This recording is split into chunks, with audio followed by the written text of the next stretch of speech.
ای خدا تبلت واسه کوچولوها میگه اصلا نمیشکنه 14 تومنم هست من اینو میخوامش مشکنه بنداز بابا راحت باش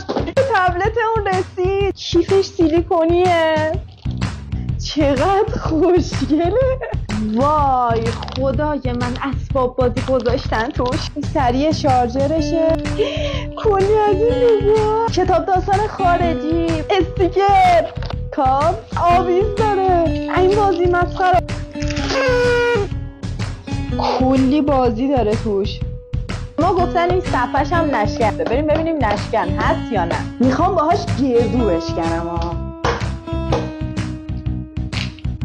گردو رو باهاش شکستیم هیچ اتفاقی براش نیفتاد چه سیم کارت میخوره به اینترنت هم بس میشه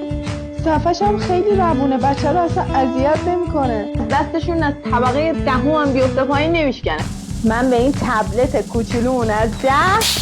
میدم بچه ها تو میتونن راحت باهاش استفاده کنن کلی بازی کنن قیمتش هم خیلی خوبه وای راستی داشت یادم میرفت من اینو از پیج پارسین شاپ گرفتم که میتونین برین اینو ازش تهیه کنین که جشنواره قیمتش شده 14 تومن اگه میخوای محصول اشغال نرس باشه حتما نفرشو فالو کن